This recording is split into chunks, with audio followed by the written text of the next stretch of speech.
What is up, you all? This is Austin with the Fitness That Fits You podcast. I am your owner and head coach of the Fitness That Fits You fitness brand.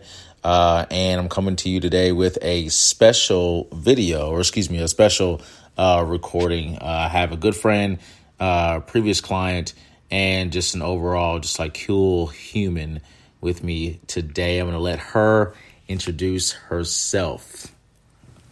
Hi guys, what's up? My name is Melissa. Melissa, you all. Melissa Rift is her name. She is. You would consider yourself like a kind of a all around like fitness enthusiast, right? Just like a lover of all things fitness. Okay, so so you started your fitness journey though, for the most part, with Barefoot. Yeah. Mm-hmm. Barefoot here in Louisville, Kentucky. If you do like adventure style training, you should go and try out Barefoot, which is located on Logan Street, actually, in the middle of relocating right now. But they're relocating? Mm-hmm, back to their old space, which is now new and improved, so it can bring us even more adventure than it has before. Oh, is that what they said? No, I just made that up. Oh, I thought that was like a commercial or something. I was like, damn, that was pretty good. No, all right, cool. I just natural marketing. Very nice. So that is where Melissa started her fitness journey. So she's always been pretty involved with movement and just health overall. She spent I would say it accumulated about a year with me in the way of personal training. And then of course now she's to a point where she has created this autonomy, and she's able to do, her own training. She's able to come up with, or rather program herself what she's going to do in the gym, what's going to fit for her body, et cetera, et cetera. And that's pretty cool to hear as a trainer and a coach, just because, ultimately, you don't want to train your clients forever, even if it's, even if you just find out a friend is doing it, that person being able to find out how to program themselves is pretty freaking cool. So, very cool, Melissa. Melissa, is there anything you would like to say before I have a couple of pretty cool questions for you today? No, dive right in. Okay, cool. All right, y'all. So, I have... I've kind of touched on body image and just overall the different impact that the fitness community and the world of fitness via social media or mainstream media can have on individuals, especially if they're on a path to, become a better person or better self, if you will, and they don't quite know what that vision looks like. And, along the way, you just have, Georgia from, freaking Nevada, who is just putting up highlights of her body and this, that, and the third. And you're like, man, I really wish I could look like Georgia. But nobody looks like Georgia. Nobody looks like Georgia. And so ultimately, this has an impact not just on how you view your physical, your vessel, but also your internal, right? Like what sort of emotions and, what sort of emotional reaction you have to these things and how it impacts your journey, how it impacts, your confidence, how you communicate with other people, et cetera, et cetera. And so largely, like we would think about this on more of a heterosexual sense, right?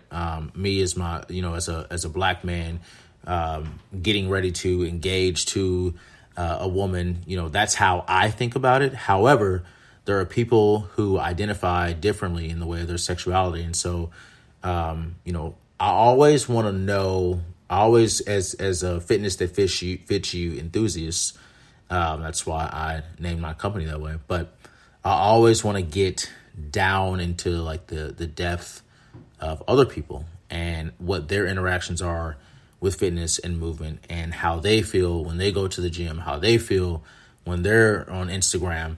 I kind of really just want to dive into each individual's head And, it allows for more understanding of people. And that's a huge part of why I do what I do. So I brought Melissa in today, and, she's going to help me kind of decipher this. Okay. So Melissa, I would like for you, if you don't mind, to just kind of elaborate on who you are as an individual and how you identify as an individual. Totally. Just kind of take it away. We're listening. Awesome. Yeah. So I, there are lots of ways to identify. I'm a woman. I'm a partner. I'm a daughter and a sister and things like that. So when you're talking self-identity, there's so many different facets, but a big part of who I am is specifically pertaining to what you're talking about is I identify as a lesbian. And so I'm part of what we would call LGBTQ plus community. And it's definitely a big part of who I am. I'm engaged to a woman. We actually met at our gym. So our identity has been very much bound in kind of our fitness journeys as well. And so that definitely is a big part of my personality and something I'm very proud of. But also something that is, we're a minority population. So where you were talking about a lot of things having to do with how you perceive yourself and how you move through the fitness world, specifically as a Black man. I also have a way that I move through the fitness world as a lesbian woman. And particularly, and, we'll try and keep this a surface level conversation because every single person you talk to in the LGBTQ plus community that has a fitness journey is going to have a super unique way in which they've navigated that because it's such a spectrum. It's not lesbian woman isn't one way of looking at someone who walks into a gym. I am relatively androgynous, meaning I present kind of masculine and feminine depending on how I'm feeling that day. You've got, people who are lesbians who are more feminine than I am, and you have people who are more masculine than I am, and then you have people who identify with a whole different part of LGBTQ plus. So everybody's going to take all of that into account when they talk about who they are and how it affects them, and specifically in fitness, how they kind of enter spaces that they go into, whether it's a gym or whether it's a workout class or even just going for a run in the park. You're always kind of calculating and calibrating like who it is that you're around and what they might be thinking and how they might be perceiving you, and then also how you're perceiving yourself. Yeah. And one thing I do want to start off with, just as we kind of dive into this conversation, is the idea of pronouns. Okay. So definitely, because part of being LGBTQ plus includes folks who are trans or gender nonconforming, things like that, who maybe use different pronouns than what will be presumed when they walk into a space. So something I always love when I'm introducing myself, and it's something that really hopefully will become more of a norm in society, is to say, hey, my name's Melissa. I identify with pronouns she, her, and hers, which means it lets you know that you can use female pronouns with me, and that's what I prefer. Okay. And then, if you start that conversation with somebody, then if you're talking with somebody that maybe uses he, him, and his, or they, them, and theirs, which is, gender neutral, then it opens up that space and it lets them know, hey, you're in a safe space, and I respect you enough to want to know what your pronouns are. Yeah. Okay. So I always like to throw that in, especially because I think specifically in the fitness world, that's not been normalized yet. Oh no, it's just he and her. It's like, him and her. Yeah, exactly. And so it's something, there's been a lot of headway in like the medical field. If you have a new doctor, them asking about your pronouns, there's been a lot of headway definitely in like the social work field, which is what I come from.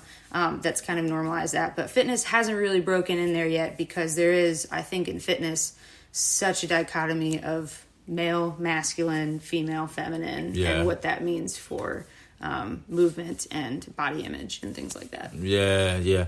That's, I honestly, I think that, like, just to go even deeper on that like anything with fitness, whether it be, food or what you should, what kind of exercise you should do, like, it's all very, like you said, like this or that, like there aren't very any. So I think that's great. Thank you for sharing that. Yeah. So perfect. So that was a that was like, okay, that was awesome. I think we all needed to It's a little bit of a tangent. No, that's great. So like, I mean, here's the thing, like, information, I mean, that's all. And I think there's a ton of podcasts where like you can go and you can just like, you can listen to them and they're on there, they're talking about things, like they're talking about information. But I personally have not listened to many. Like I have tons of podcasts that I follow that, they're all like teaching me something, but they're not like, I don't know or follow any podcasts that like, there's just a conversation. Well, I have a group of friends and they just have conversation, but even them, they fit the him or her, right? They don't, there's not a ton of variety. There's not a ton of perspective in that group. You know what I mean? So anyway, but so I'm glad that Melissa's here. So, I kind of want to really dive in on what your experience may be when you are to enter a gym, because just in general, I train mostly women. So I think I have like 2 men right now that I'm training. So, and that's not a bad thing. I've realized over the years that I should not try and get away from my target group. It seems that my target group are women between 25 and 30 years old with some outliers. So, I just need to, hey, I'm here for you, But, with that being said, there is across the board this constant, I want to lose weight. The scale's not moving. It's fucking with my head a little bit. I get a little too heavy in the way of the scale, and I don't think I look, this, that, but through everyone else's eyes, that person looks freaking amazing. I've got one client in particular. I've been with her for years. She's been with me for years, and she's amazing. Like, I mean, she's capable. She's strong. She looks capable. She looks strong. She's very beautiful. But she doesn't know it. And it's because she has this like idea of what she should look like. And I know that's got a lot to do with the people that she sees. But we like to pretend like environment doesn't have a big impact on how we view ourselves. Right. But I don't think there's one independent thought that we have in the world. Like it all comes from something else, right? Yeah, well, I mean, we're all responding to kind of the feedback loops that are around us, and from birth to now, and that being your target kind of client group, the fact that you work with a lot of women who are in their 20s and 30s, we're particularly susceptible to societal trends, those fitness influencers on Instagram. I mean, you probably hear more about that working with that population than you would working, with different kinds of people. Right. Because there's so much pressure to see the number on the scale go down, to look a specific type of way. Yeah. So did you have a question? Well, yeah. So the question was, that's not necessarily where you're coming from when you walk into the gym. Right. Yeah. Well, so it's kind of interesting because, like, as a woman in my 20s, and also as somebody who was raised in a family that struggled with weight a lot, I have had that kind of internal monologue of like, you got to slim down, you got to lose weight, you got to watch the scale go down. I've developed some healthier habits on like not relying heavily on the scale, which has been, I think, a great fitness trend that our generation has seen. Yeah, is using other metrics, and it's been really great to see young people, other people my age, kind of taking like muscle mass into account and taking how you feel into account. But there is still that narrative of like, you got to get the numbers down, you got to slim down. And so on one hand, like, I am a woman. I do absolutely struggle with those same things. And then kind of on the other hand, I have this more androgynous side where I do like to present a little bit more masculine. Right. I like to wear men's clothes. That's really tough when you've got a curvy body, Men's dress shirts aren't going to fit your chest very well. Men's pants aren't going to fit your hips very well. Yeah. And so I have a specific way that a style that I like, a way that I like to dress, and also just like a way that I like to present where it is a little bit more masculine presenting, that, I'm trying to then shape my body to meet female standards of slim down and some male standards of be a little bit built, have a little bit less of a curvy frame, like be a little bit more,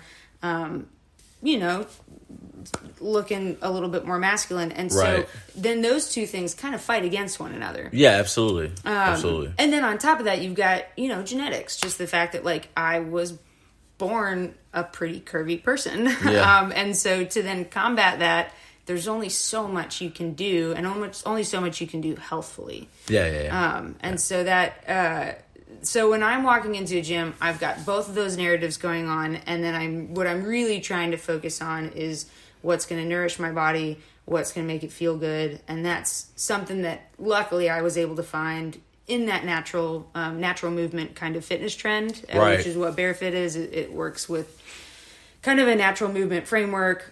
We do a lot of crawls, we do a lot of carries, and stuff that's very applicable to everyday life. And the narrative in that gym space is very much away from body composition and more towards functionality.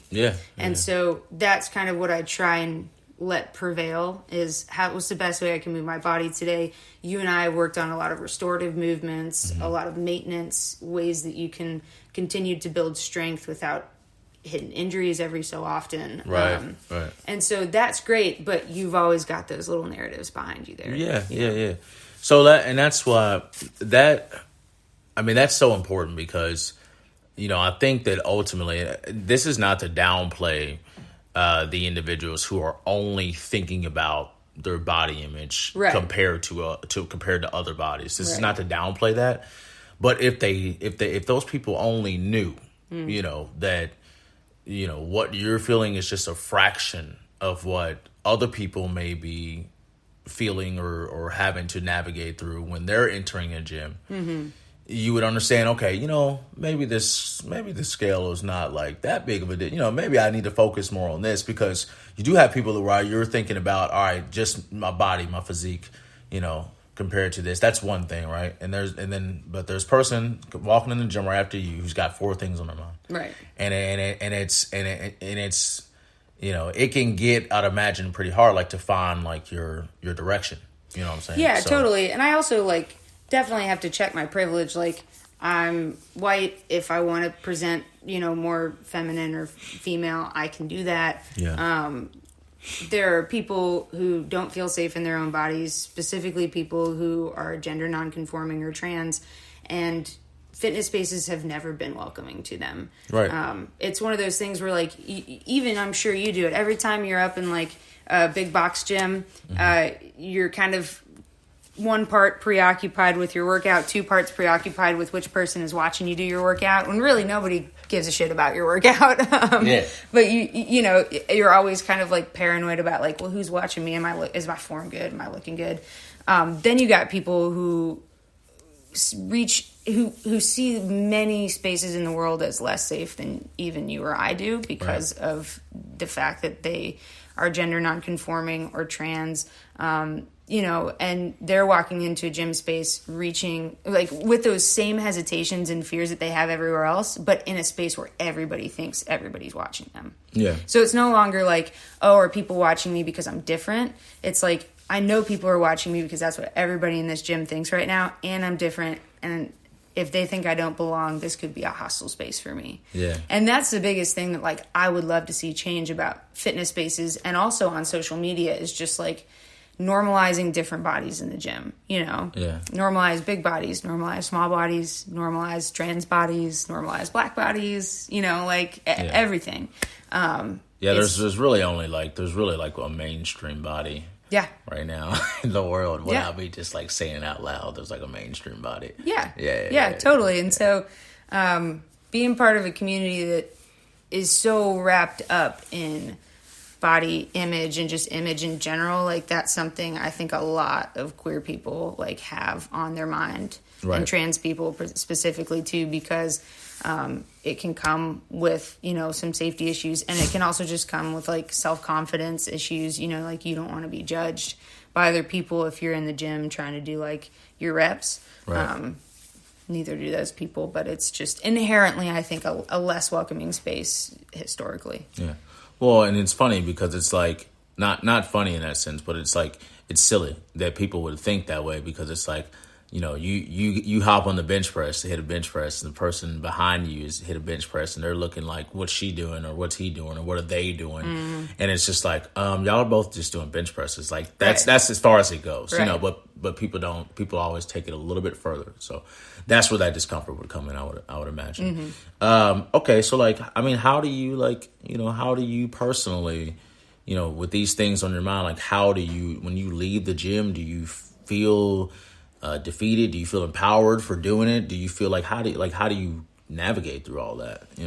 That's a lot going on in your head just for that hour and a half that you're there at the gym. Yeah, that's a good question. I think so. Part of it is you mentioned my recent autonomy in writing my own training and programming, which I never thought I would do. I always thought I'm gonna have somebody else writing this stuff for me so that I can just focus on the training. I don't have to focus on putting the planning together and stuff like that. Right.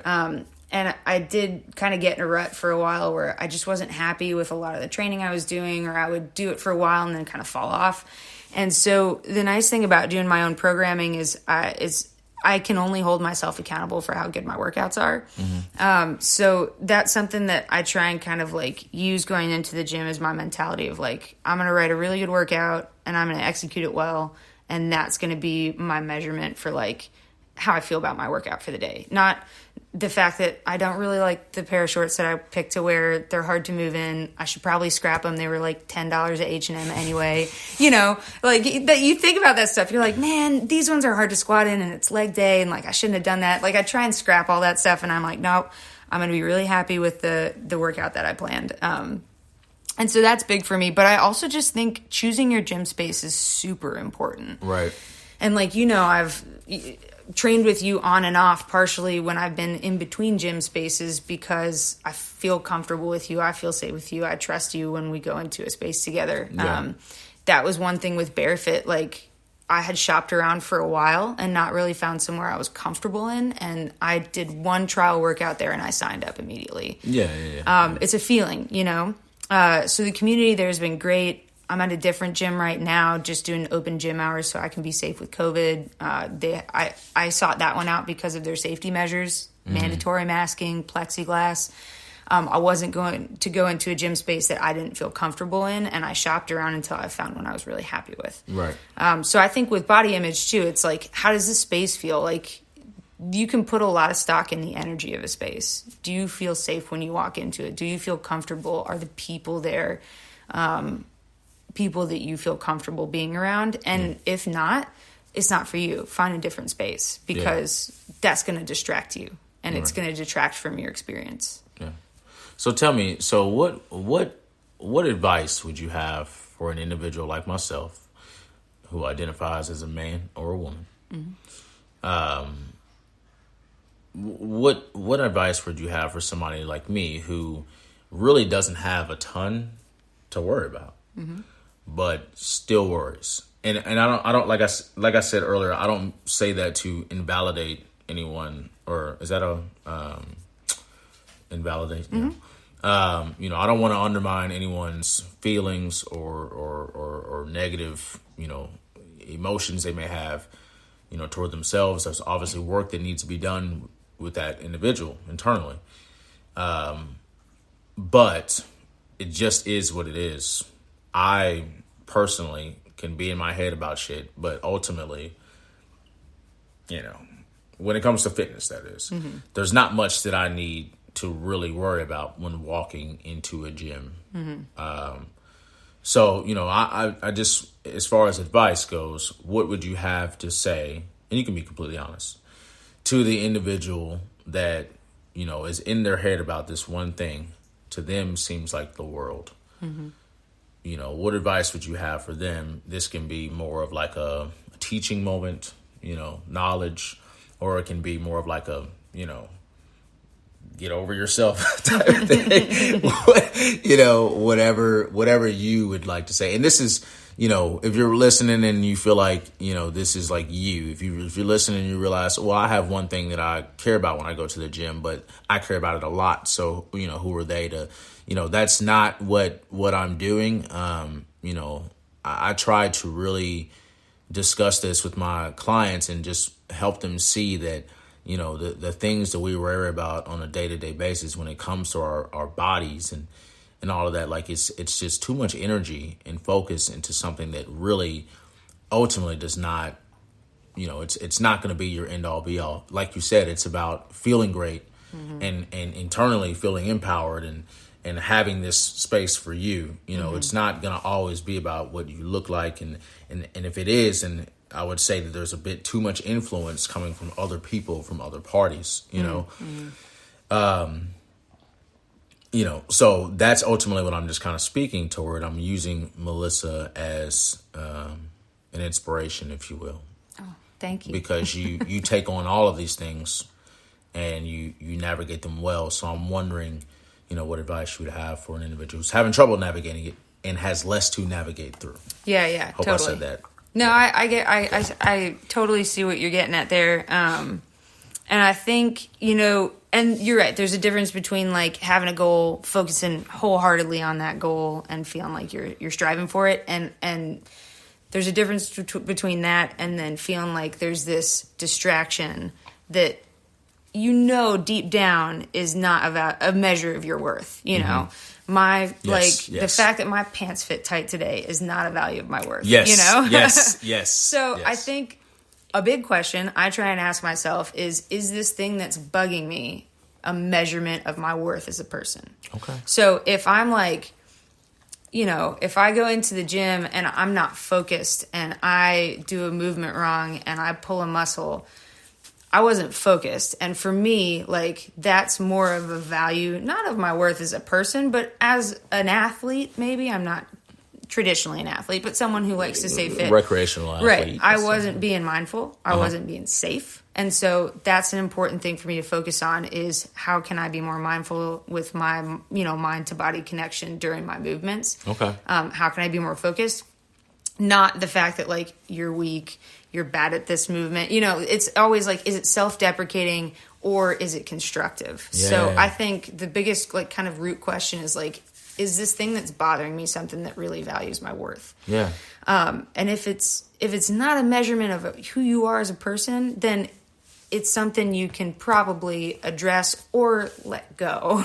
Right. And letting go of stuff like that is really hard sometimes.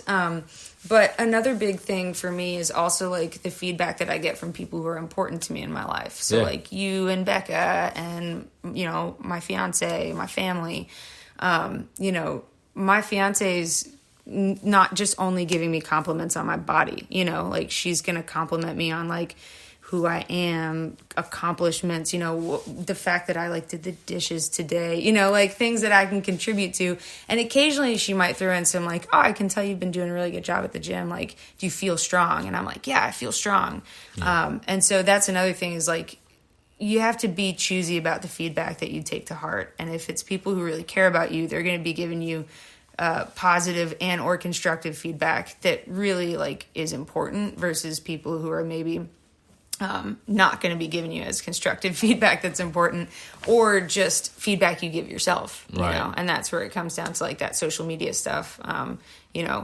The influencer on your Instagram is not going to make you feel as good about yourself as the people in your life who are important. Right. Absolutely. So those are kind of my two big things I try and like use to keep my mind focused on like the right stuff.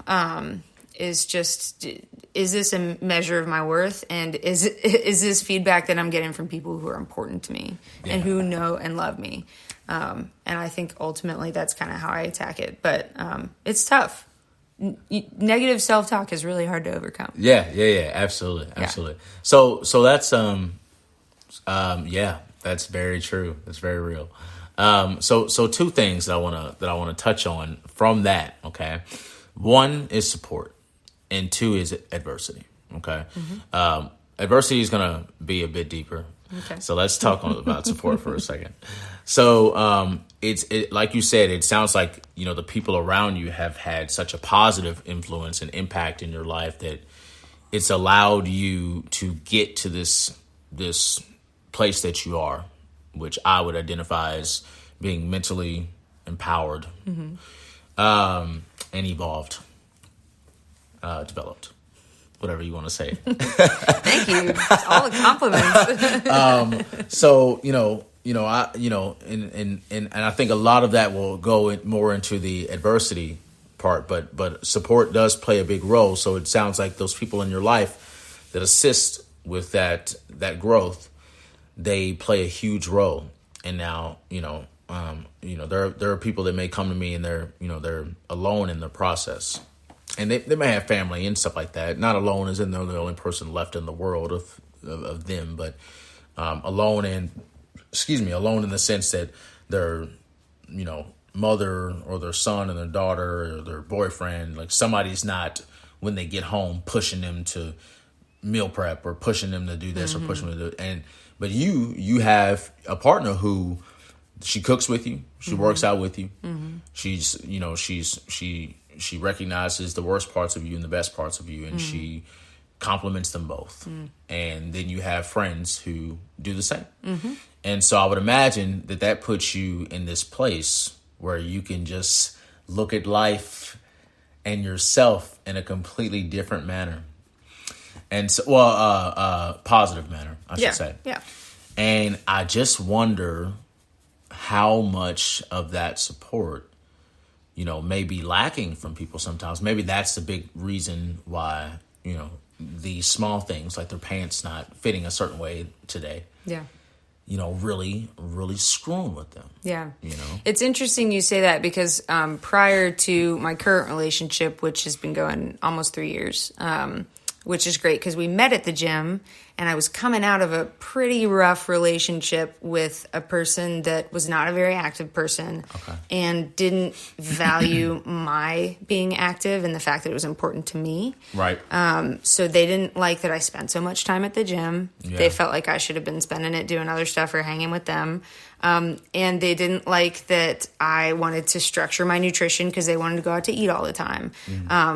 I have a really weird relationship with the mentality of drinking alcohol because I work in the alcohol industry. I appreciate a good beer, a good sip of whiskey, things like that. But I have had this link of mentality for a long time that when I drink alcohol, it's empty calories and it's automatically going to cause a deficit to my progress. Yeah. I've kind of started to decouple that in a healthier relationship. But back when I was really burdened by it, I was dating this person that always wanted to drink beer, and if I didn't want to have a beer because I was trying to be maybe find a caloric deficit in a healthy way one day, and I didn't really want to add to it with 200 calories of beer, they would get frustrated that I wouldn't drink beer with them, and it affected my progress. I was stagnant for so long, and it's not always easy to get rid of those things in your life. I mean, I was in that relationship for a while. Yeah. And it wasn't like because it was hindering my fitness journey was a good enough reason for me to leave that person. But once I was out and I was then with a person that valued everything that person didn't value, it made such a big difference to me. And it made me realize, like, if fitness is really important to you, which it doesn't have to be, but it is to me, and if it's really important to me, if like moving well and staying fit and having some body composition goals is important to me, I had to be with somebody that understood that. Right. Yeah, absolutely. That's awesome. I'm lucky enough to be with Becca.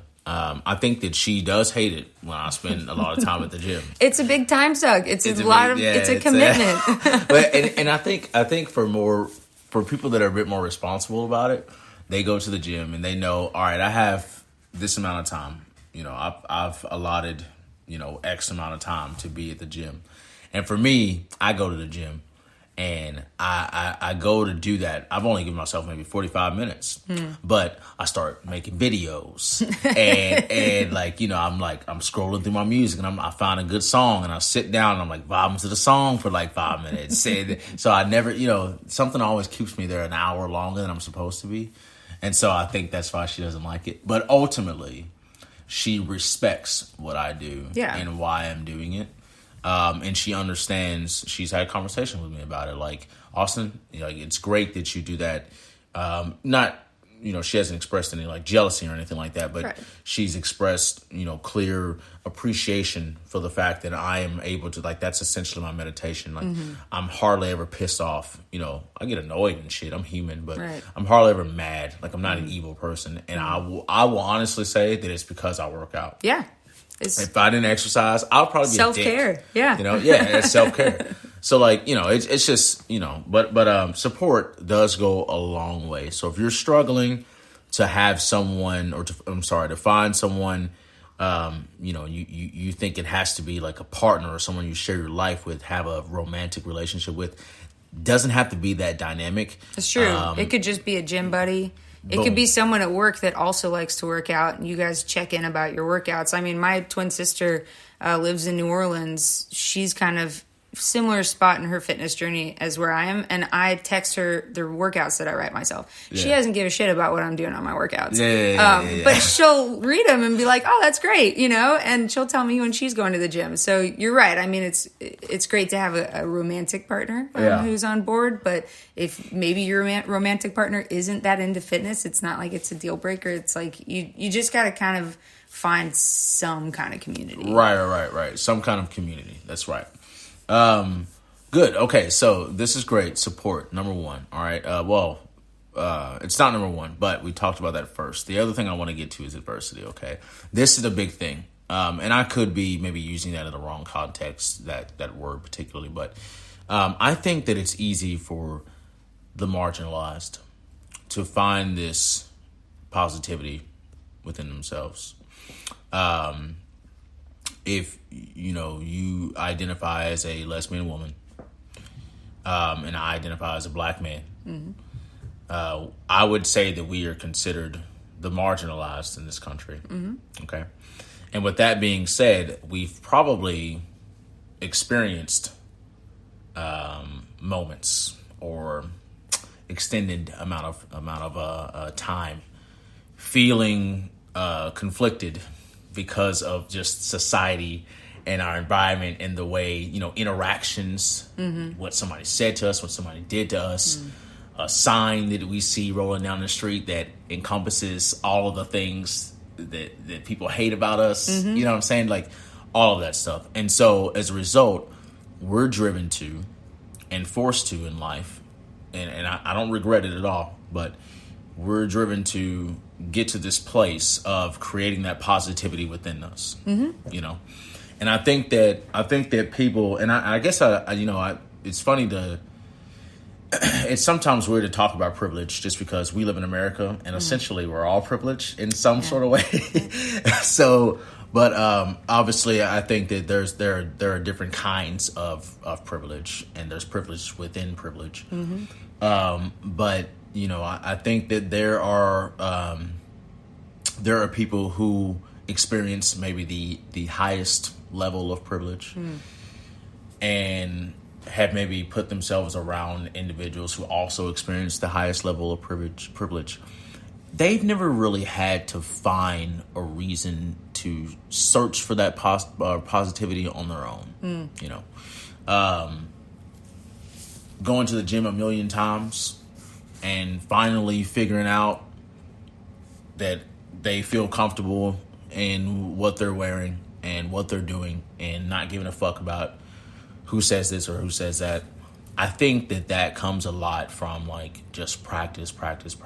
And I think that there are a large amount of people that don't have to practice. So I'm wondering from you if that's something you think has played a role, like, in your ability to, and I say that because I do. I think that that's a huge thing for me. I don't know, like I'm not you, and I'm not other people in the world, so I can't say that their adversity, the trials that they've had to, overcome in life, in the way of society, like not self-made trials, I'm not saying that people look at you wrong because you wear your hair a certain color. That's something that you've done, fuck those people, obviously, but that's something that you've done. If you're born a certain way, right, you obviously meet different conflict in the world, definitely. And so I think that those people, I will say that for myself, I'll speak for myself only, and then I want you to speak for you. Not having my father in my life, my mother passing at a very young age, 24, to me is young to lose your mother. Very young. Not having my daughter around me as much as I like to, being a black man, thinking back to like some of the experiences that I've had, it was just like, damn, that was some real like fucking racist ass shit, like fucked up shit, you know. And just like just those, you know, I could go down the list, but all of these things kind of stack up over time to build this pride in me, I guess you could say, and this need to create that positivity myself, you know, and that takes a lot of practice, and it takes a lot of like finding yourself through something that I loved, and that was fitness, right? And so I found all of that through that, and so that's when that positivity was like, oh, you can't hurt me, you can't fuck with me, you know what I mean? Like if I go into the gym and I'm worried about some shit, oh fuck that, nah, I'm good now, you know what I mean? So I want you to speak on that. And then, you know, collectively, I'd like to, because I think that's where a lot of it, I think that's where some of it rather comes from. Because I do still have clients that they're black women. And so as far as the societal discrepancies, they're on the bottom of the totem pole. Yeah. Not necessarily in the way that we feel about them. Right. But the rest of the system. Your system. That's another podcast. That's another podcast. But yeah, so like they obviously have these things, you know, so I don't necessarily want to speak, you know, to them, but it doesn't mean it's not for them to hear also. Sure, yeah. So yeah, sorry. I want you to speak on that if you don't mind, if that's something that's played a role in, if you think. I think a little bit. I think I definitely appreciate your perspective of marginalization, discrimination, whatever you want to call it, builds resilience. And so the more adversity you face, the more marginalized you might be, the more you've been required to build that resilience. Yeah. Whereas, you know, more privilege means you have to call on that resilience less often. Right. So, and I mean, same with building muscle mass. I mean, you do that over and over and over again, you develop a certain amount of strength, and for you, positivity that you have to combat that with. And I think I've definitely, not to the same degrees. Obviously, we've had different lives. Right. And I totally, I mean, so I identify as a lesbian woman, but other than that, relatively privileged. I'm white. I come from a, you know, middle to upper class family. I have a master's degree. I, you know, was in public education my whole life, but really good public schools, like that. That stuff matters. Yeah. If y'all haven't figured out already, just from the way that she speaks, she's super smart. Went to school a lot. My fiance would say not so much in street smarts. She likes to think that she's the one who excels in that division. But I will say, even as a lesbian woman, I've had a pretty breezy go of things, you know, compared to a lot of people that I know.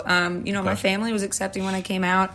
My friends were accepting when I came out. I think the hardest thing I've struggled with are families of partners that I've been with, which is kind of its own type of struggle. I mean, aside from that, you know, the odd stranger, you know, being discriminatory microaggressions, they're everywhere and they weigh on you and they build up over time. But as far as stuff that I feel like I've had to draw positivity from, it's mostly been other people's families passing judgment on me and finding me to be threatening to the status quo of their, you know, family system, which is particularly difficult because you're just trying to exist. You know, you're not trying to infiltrate some other person's family. You're just trying to love who you love. Yeah. They're trying to love you back. They're going through their own thing with their family, but and I think on a couple of occasions that that feeling of being threatened by those other people, they socially, I guess, didn't feel like they could call me out specifically on the fact that they didn't like that I am a lesbian. And so they, you know, will make disparaging remarks about other things like, you know, body image or weight. Yeah. And so that was something I definitely struggled with a couple of times. And I was young. And so I thought, oh, it has to do with my body. It has to do with my body image. I need to better that. I need to lose weight. I need to be a more attractive person. Well, I could have lost all the weight in the world and been the most attractive person in the world, and the fact that I was female and dating their daughter. It was always going to be a problem. Yeah.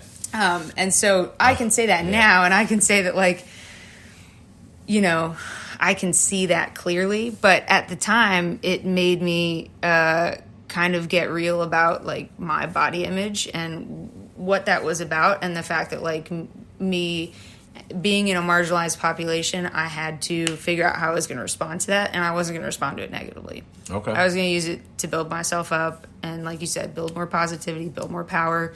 I went into social work originally, which is, also a way that people are resilient, is that they find positivity in helping other people. Yeah. And I think, I feel like I'm a natural teacher. I'm a natural educator. And so I think just, like, helping other people to discover that, like, sometimes their negativity about their body image is something underlying. Yeah. It doesn't really have anything to do specifically with the way that their body looks. It has to do with, like, other,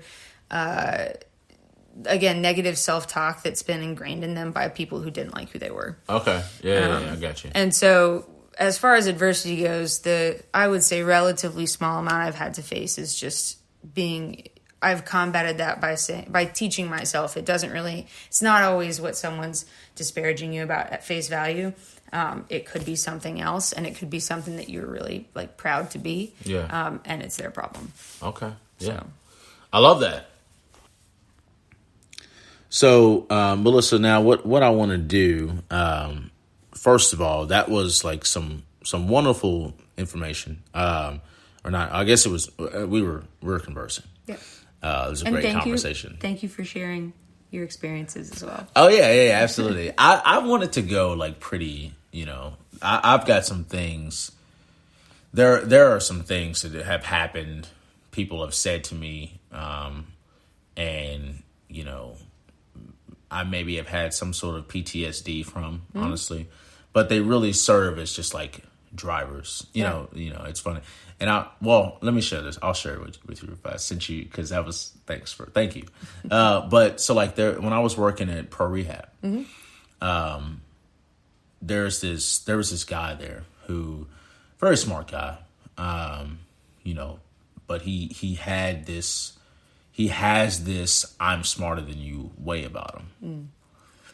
And he would just talk all sorts of crazy to people, And as an individual, coming in with an economic and anthropology background, as far as my education goes, I had been a personal trainer for maybe a year and a half, and I wasn't at all polished. There's still so much that I don't know, but I wasn't at all, the base, I didn't even have that, it was very much like study just enough what I need to pass my CPT, my certification, and then go ahead and jump into it.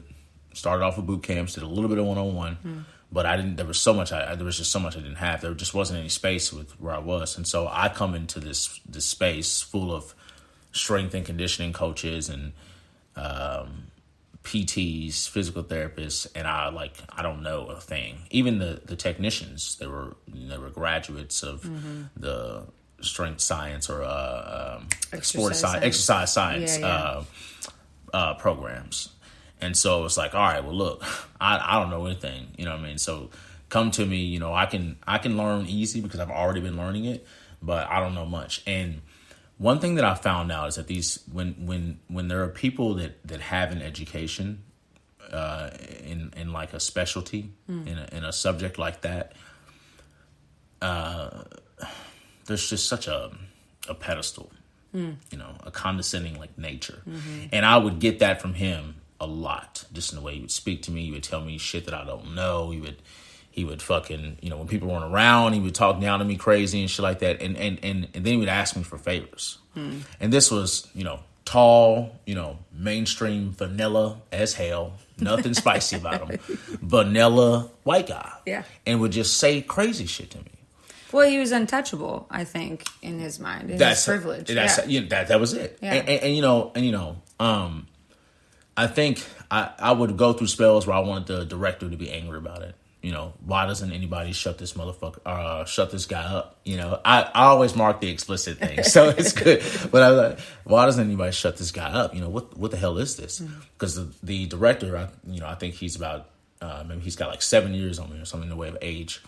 And he's a doctor of physical therapy. He's the director there. He's been there forever. He knows a ton. He's got his strength and conditioning cert as well as his PT degree, as well as his CrossFit background. And he's a black man, and he's tall. So he's tall and he's black, and he fits the image. You know what I mean? So people don't fuck with him, and he's the boss. You're not gonna fuck with the boss. So I just figure, all right, why don't this guy ever shut this guy up? Stick up for those. And I would sometimes pop off about these social issues, how white people treat people and stuff like this, people like me. And he would just be like, why do you get so angry, man? What's going on? But, he probably experienced things in a different way. He's light skinned and shit, Right. It's just different. It is. I guess it's not like I shouldn't do that. But anyway, because he's not the issue. But the other guy was the issue. And I remember there was one day where I finally was just like, what's wrong with you, man? And I remember it was a conversation. It was like we were talking about chin-ups and pull-ups. And I think I was just being silly. I was being goofy. In this moment, I was far smarter than he was. Because when you're that smart, you don't give a fuck about people joking. Like, you're just like, you're trying to put them down. They can say some silly shit and know it fucks with you. Right. And you're just so busy trying to stroke your ego that you're like, no. So anyway, so we get to talking and shit. And I said some shit about the chin up. I was like, it's an underhand, it's a supinated pull up. I was just being literal with them because your hands are supinated and you're doing a pulling motion. So I was like, it's a supinated pull up. And he was like, no, it's a chin up. I'm like, it's a supinated pull up. Stop fucking with him because he knows. So we go to the back or whatever during lunch, and him and this other tall white guy, they're telling me that people like me, personal trainers, fitness professionals, that we're the problem with fitness. We're the problem with the industry because we don't know shit and we don't take shit seriously. Like, you're just out there like renegade. Just out there renegade. Training people. Yeah, just training people. I don't really give a fuck about this. I'm just, just something I'm doing, And I was just like, I thought to myself, I was like, man, these motherfuckers, like, never thought to them that they're the problem. It never thought to them, it never occurred to them that that's why corporations like Planet Fitness come into play, right? Because they're like, nah, fuck all them. When you look at it, Planet Fitness is no better than the other gyms because they're telling a group of people not to come there. Right. Or they're encouraging that you not be like this type of person. You know what I mean? But there's evils, right? And you go to one gym and they're like, you're big or you're this or you're that. And then you have one gym that's like, hey, we don't want that kind of behavior here and that kind of thought process. So if you're gonna be that way, if you're gonna wear the OG string shirts, then you ideally probably are like one of those people, and so we don't want you here. And so I'm kind of weighing them as the lesser of the evils. But I think after I kind of blew up at him then, and ever since then we really haven't been cool. I think he didn't like that I stuck up to his fucking bullying. But man, so many things followed that. Like, just me mentally thinking that was a black and white thing. Thinking that he just didn't understand his privilege. He's only talking to me that way because I'm the short black guy, me having this imposter syndrome, you know what I'm saying? Yeah. Not realizing that, like, in general, this guy's just an asshole and he talks to everybody this way. Right. Taking it personally because I had this imposter syndrome. I was already coming into a place where I wasn't sure that I would be up to par. Right. And it wasn't until I left there that's where that positivity started to build. And I started to realize I hired a business coach who told me this. Started listening to different people talk who would also say this, how to get away from imposter syndrome. Yeah. Fuck those people. Yeah. And I had to build that positivity. And I don't think I would have done that without meeting the people who were clearly just living in their world of privilege and talking to me this way because of who I was. I would have never gotten to where I am if it wasn't for him. You had to go through it. I had to meet him. Yeah. I appreciate him now. He doesn't know it, and I'll never tell him. But I needed him in my life because that was great. It helped me build this, like, oh, nah, I don't give a fuck what you say. way about me, you Yeah. know, and that's helped me quite a bit.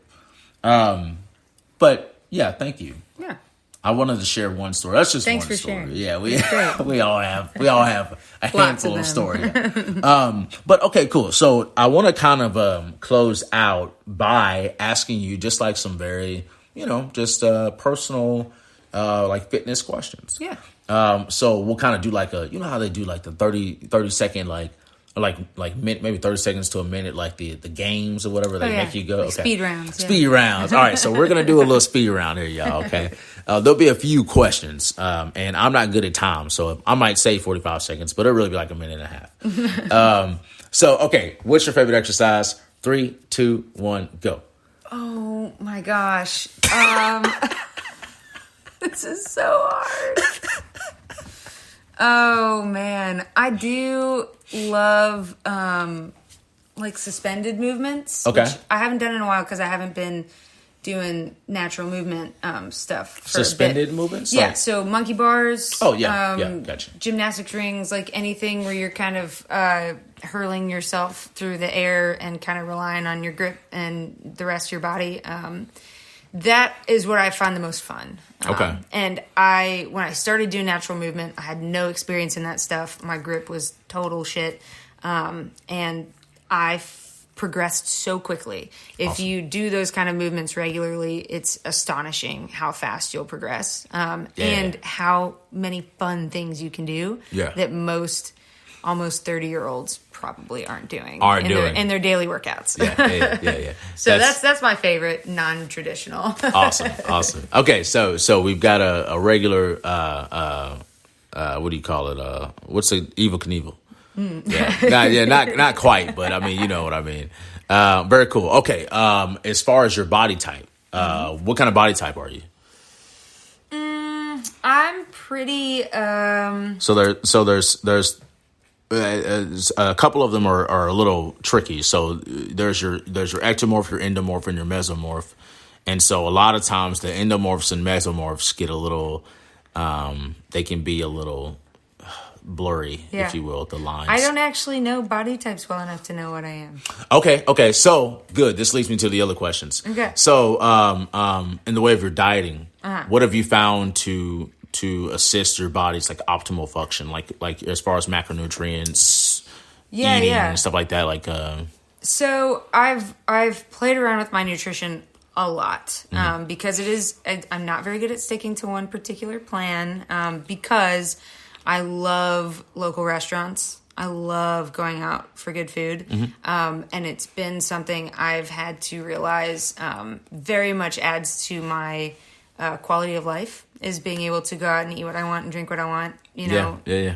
Probably I would say moderate to frequently. Okay. And so it's been hard for me to ever do like a serious cut, like cutting and bulking and all of that stuff that like a lot of people who really strategically plan doesn't come naturally to me, and it's been very difficult. But I would say I do try and get a good balance of like good protein. If I weren't paying attention, I would not be eating enough protein. And so I'm very mindful about that. I still don't get as much as like certain like plans, quote unquote, that I've seen like would suggest, but upping it as much as I can and then getting as many like whole grains and good carbs, and then kind of letting the healthy fats fall. I really like kind of clean eating type things, and they tend to work the best for me.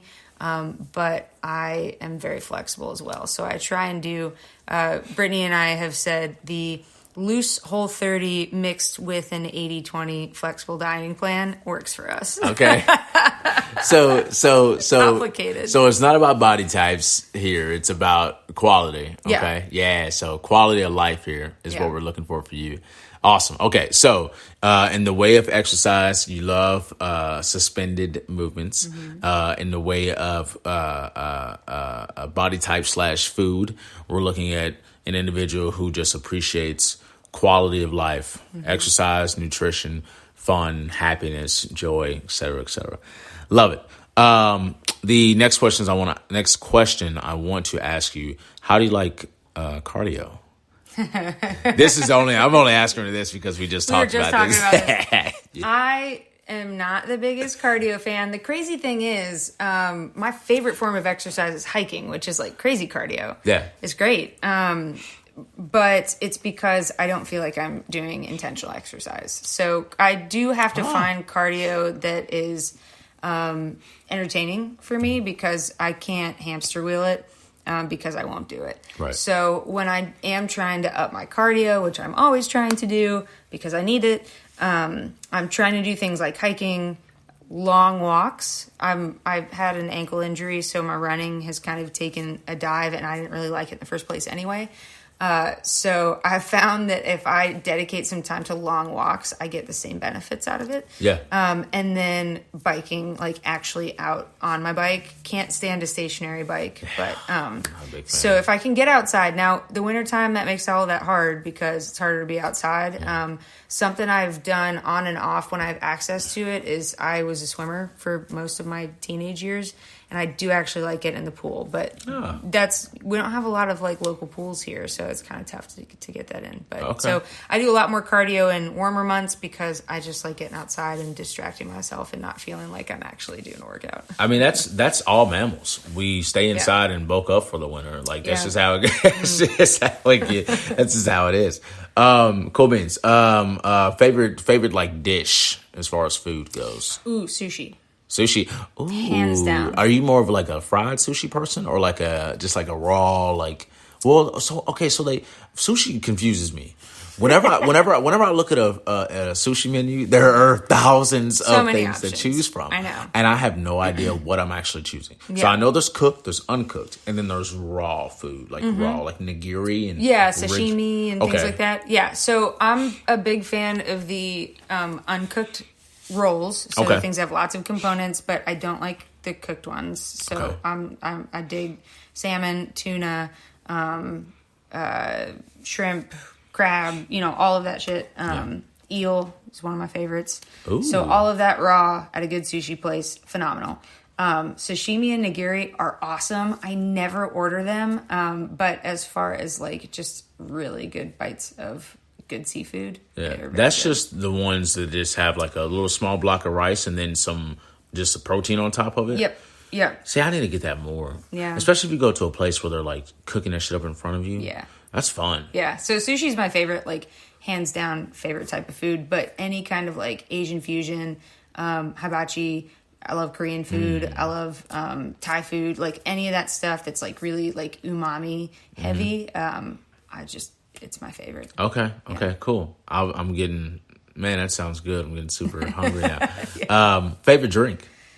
Oh, so I work in the bourbon industry, so I feel like I should say bourbon, which it probably is my favorite drink. I love a good craft beer. Yeah. And in the non-alcoholic category, because that's important, I really like cold pressed juices, especially ones with like lots of good detox benefits. Like I had today like a lemon, ginger, turmeric, apple, and carrot juice, and like sounds good. I love that shit. Yeah. I have to be careful because you can't drink too much of it. It's got like a lot of sugar and things like that. But as like a treat, I love that stuff. Yeah. It's crazy. I never thought about what my favorite drink was. I don't really have like a favorite drink. Oh, I had a whole list for you. Oh yeah, damn. Well, bourbon, beer, juice. See, I've got like water and on occasion, chocolate milk. But I do it old school. I get like, if I drink chocolate milk, they probably don't need to know this because they're like milk with Hershey's. Yeah. So I take the bottle of fucking Hershey's and it says 2 tablespoons on the back. So I use the 2 tablespoons. I don't want to do more than that because that's just getting crazy with it. But 2 tablespoons is a lot when you think about it. It is a lot. Yeah. I know that.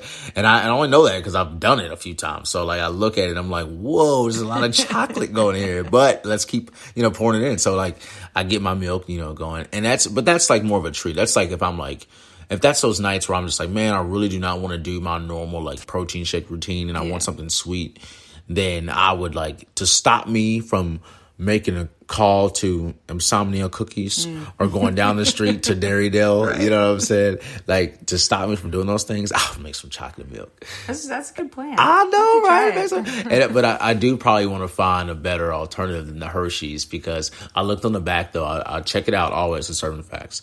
The macros are really not that bad. It's all from carbs, and all those carbs are sugars. It's just fast acting, just bloop, simple shit, just bloop, you know, in your milk. But they make, in the milk that I drink, oat milk and almond milk. I'm going to tell you about that in a second. So oat milk and almond milk, they make chocolate variations. Yeah. So I'm probably just going to start using those. Not a bad idea. I tried the oat milk, by the way. I did. It was good. I used it on mornings before workouts because I noticed the increase in carbohydrate intake per serving as opposed to the almond milk. Yeah. And I was like, oh, this is great. I can do this with my oats in the morning if I want to, like put it in, like I do like a shake with some protein as well. And I'm like, oh, I'm about to feel good, you know. Yeah. Get a nice little boost of energy. But cool. Okay. Got your favorite drink. I was going to get you to tell them where you work, but you said you're in the bourbon industry. And then, so when we close out, I'm going to ask you a question. Okay. I'm going to have you just kind of tell the people who you are, in the way of like where you work and how they can find you. Tours. Yeah. Whoopsie. All right, y'all. So that is Melissa. Oh, wait. Do you want to talk about, I want to ask you a question about Brittany or about your partner. But we hadn't said her name yet. Can we say her name? Yeah. Okay, cool. So, who's your partner in life? That's the question. I already said the name though. Brittany. I fucked it all up. My question was going to be like, what's your love like, you know, and because she's also getting, well, I'm going to ask her about that too. When are you getting married? Where are you getting married? We're getting married in May. Let's go. Okay, so I had these questions set up to ask, but I like gave the information first and then asked. My bad. Okay. All right, y'all. So I appreciate you, Melissa, for being on. I wanted to get a bigger understanding of who you were. That's why I asked you those silly questions after. And then also just to dive into someone different, their head, you know. Sure. As someone different, instead of your usual just, everyday fitness person that you talk to, you know. It was a great conversation. Yeah. I think a lot of people are going to listen to it and be like, man, there's 83 downloads on this podcast out of 5 episodes. Now, I think that there are probably people in the world who get more than that. I don't know what your average podcast growth looks like. I just know that I've got 5 episodes out and 83 people have downloaded them. That's awesome. So that tells me, people are listening. Yeah. So I think people are really going to listen to this, and it's just going to resonate with everyone. Sure. So thank you very much. Thank you. Melissa, I want you to tell them where you work, how they can find you if they're interested in that. If they have any questions for you for anything else outside of that, just tell the people where they can get in touch with you. Yeah, definitely. So again, my name's Melissa Rift. I do work at Bulleit Distilling Company. I run the single barrel selection program for Bulleit Distilling Company at our distillery in Shelbyville, Kentucky. So if you're interested in bourbon or want to come take a tour, we are open on the weekends right now, and hopefully as we navigate through this pandemic, we'll be back to normal hours soon. I'm on Facebook under Melissa Rift, Instagram mrift, and always welcome to shoot me a friend request. Nice. And of course, that this is Austin Pegram, owner and head coach of Fitness That Fits You. Go follow me at Austin FTFY on Instagram. You can follow me on Facebook at Austin Z Pegram. Definitely go, whether you're interested in services or not, and follow me on the information page, okay, where we really try and create a community there, okay? I will have my link to apply for coaching in the description below. So go down, check out that description if you're interested in coaching, interested in creating a relationship with an individual who obviously is trying to find out what fits you. Hence, that fits you.